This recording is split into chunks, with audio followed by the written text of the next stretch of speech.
Hi Scorpio, welcome back sa ating Tagalog reading channel. Ako ay si Abby at isa akong intuitive reader.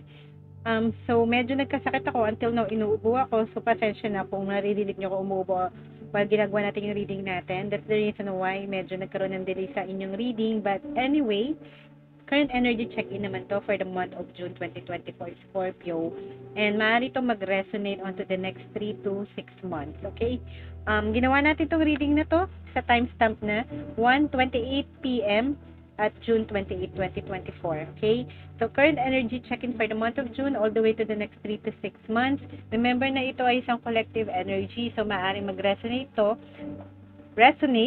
sa certain collective at kung di man to mag-resonate sa inyo, I will tap into your energy next month, Scorpio. So, shuffle lang muna natin ulit yung mga cards in front of the camera and I'll see you guys on few seconds, okay?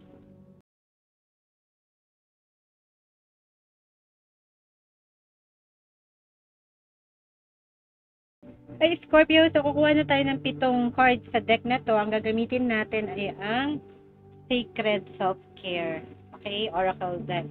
Alright? So, kukuha tayo ng 7 cards. Are you ready, Scorpio? Ginawa natin itong reading na to as of 1:30 p.m. June 28, 2024. Alright? Okay. Okay, unang baraha para sa'yo, Connect with Fire. And then, nandyan ang Hydrate. Okay. And then, Alone Time. Movement. Look to the stars. Think with the moon. And then, Pleasure. Okay. Kita na natin, no, Scorpio. So, sa release position mo, nandiyan ang Connect with Fire. Maybe it's about time, no? Yung kailangan mong i-release or ipakawalan na matagal mo na siguro na hold back or masyadong hindi nagagawa is to connect daw with fire. Fire represents what? Passion, sensuality, could also be risk, no? Sexuality, adventure. No, these things maaaring at one point in your life or recently medyo naging boring, walang movement. Fire has something to do with flame, no? So, ignition, spark, no? So, maaring, it's about time na magkaroon na ng movement, no? Kung saan mang area ng buhay mo na medyo walang galaw, okay? Maaari din it has something to do sa interest mo na nawalan tayo ng gana at one point sa certain area ng buhay natin, in love, in career, no? But at the same time, no? Matatapos na yon, magkakaroon na ulit someone or a situation will again, no, magpipik yung interest natin at babalik ang ating parang gana sa buhay. Okay, yun ang maganda dyan. So, yun yung current energy check-in, no? Or it's about time din na i-push mo yung sarili mo na nandito ka na, no? Connect with fire, connect with your interest sa yung mga passion, sa mga hobby mo. It's about time na gumawa ka ng progress din, no? Kung sa mga areas ng buhay mo na feeling mo nawalan ng sigla. Okay? Whatever resonates with you could also be your health, your interests in general sa buhay, sa friendship, whatever. Okay? Now, sa second position naman, Scorpio, nandyan ang hydrate, no? Ito yung kailangan mong ipagpatuloy. Stay hydrated daw. Water connects sa hydrate. So, may fire ka na, may water ka pa. Ito yung kailangan mo. Hydrate kasi, pwede rin emotional, no? Situation din, no? Maybe in tune ng emotion mo na o nasa good feeling ka, kumbaga. Kasi water represents emotion, Scorpio, no? And, kasi pag sinabi mong water, may flow yan. So, may galaw ng buhay, no? Kasi ang fire, something to do with yung passion, yung desire. Ang hydrate, something to do sa feelings, no? Pagdating naman sa feelings, sinasabi pagpatuloy mo lang. Stay hydrated, stay na hindi tayo nauuhaw sa mga bagay na gusto ng pakiramdam natin, ng feeling natin. Feed mo yung emotion mo constantly ng magagandang pakiramdam. Kasi water is refreshing, no? It's cool.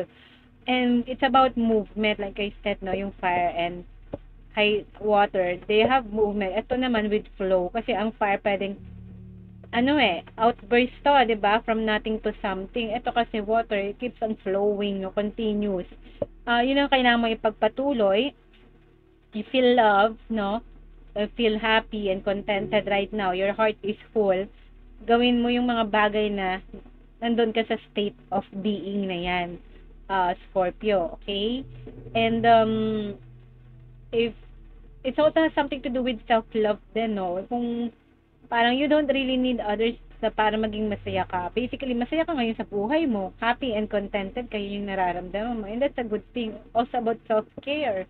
Okay? It could also be literally, kailangan mag-connect tayo sa water. You go on spa, swimming, mag-salt bath tayo to detox, no? Maybe mahilig ka sa beach, that's a good thing rin. One way para ma-rejuvenate yung pakiramdam mo, yun yung kailangan mo ipagpatuloy. Rejuvenate mo yung sarili mo. Okay? Now, at position 3 sa manifestation, alone time. Kung makikita mo tong mermaid na to, pinapalibutan ng planet, nasa shore siya, no? Sa may alone time siya. Like, ay sinasabi ko nga, dito yung sa hydrate and flow, may kinalaman din siya dito kasi may tubig, no? So, yung alone time, maaaring you go on surfing, you go on a spa, you take care of yourself, no? Naliligo ka ng mga, tapos may mga beauty rituals ka, habang naliligo ka, may mga bath bombs, may mga, you know, these things like, parang spa effect pag naliligo tayo, or may salt bath ka, or other bath rituals, no, na kinokondisyon mo yung sarili mo. So, sa manifestation mo, sabi dito, kailangan mo magpag-isa. Alamin mo yung mga bagay na dinidesire mo. No, you need some alone time. Kasi maaaring siguro sa manifestation mo, merong, you're being dictated or influenced, no? But it's not really something na gusto mo. Baka nahihikayat ka lang, di ba?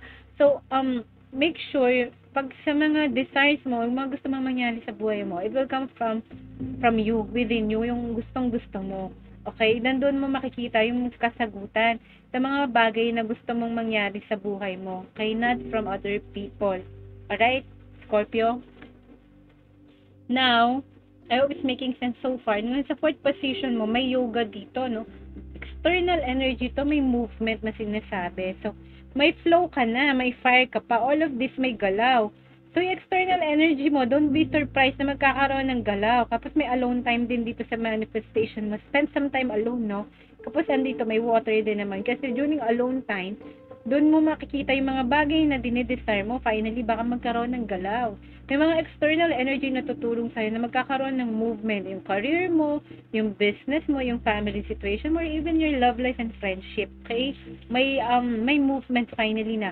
Hindi ka na mag-stuck sa isang situation na feeling mo parang dead end or parang hopeless, no? So, don't lose hope kasi may external energy dyan na tutulong pa sa'yo. Okay? Para ma-push ka na magkaroon na makamove on ka na from one state to another. Okay, Scorpio. Now, sa position 5 mo, look to the stars.